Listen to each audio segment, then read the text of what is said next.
Hey everybody, it's Juan from Financially Zen here with your Friday Fiscal Fitness. This is going to be a weekly video where we're going to talk about a single topic on Fridays, short and to the point. And this week we're going to talk about emergency funds and savings accounts. I received some questions this week on my Tuesday Q&A about emergency funds and what is the best place, what are the different types of savings accounts, how much should you have saved away. So let's get into it. So savings accounts come in different flavors, and you mostly have a difference between your big banks like Chase and Wells Fargo and your online banks. And you're going to get the best interest rate from the online banks that don't have actual buildings that they have to pay for. They're going to give you the best interest rate. And that's really the best place for an emergency fund. You don't want to have your emergency fund in something that is subject to any kind of risk, like the stock market. Definitely don't want your emergency fund to be in stocks, which can drop in value, as we have seen recently with the market downturn because of this global pandemic that we're all in. The emergency fund, the point of it is to have money set aside when you need it in case of emergency. So what would an emergency be? Your water heater blows, you got to pay for a new one. The car transmission goes out. Oh my gosh, it's a sudden, unexpected, large expense. Or the really critical one, what if you lose your job, if you're laid off, if you're furloughed, you still have expenses to pay, but you don't have income coming in. That is the reason that we always stress you have an emergency fund.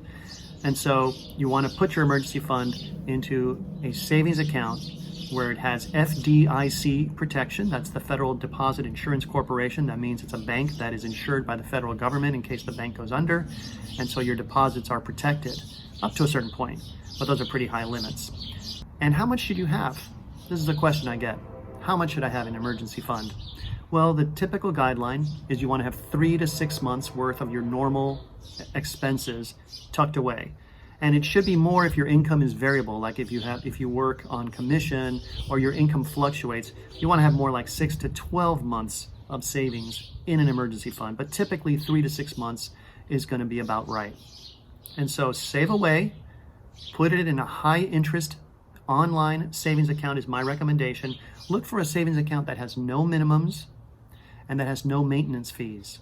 So you can start small and you don't have to worry about the bank charging you any fees. And you can find all of those online. If you Google best online savings accounts, you're going to see a whole list of them.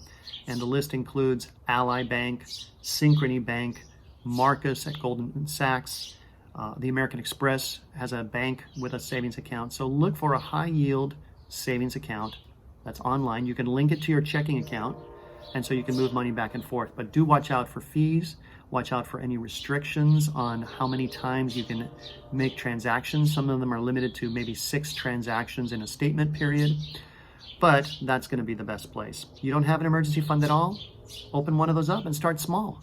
Any little bit helps.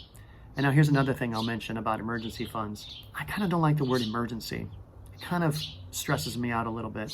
And that's not what we're all about here at Financially Zen. We want to be peaceful and relaxed. So let's think of a new name for your emergency fund. How about calling it a freedom fund? Ooh, I like the sound of that. How about calling it an opportunity fund or a possibility fund? Ooh, those sound pretty good.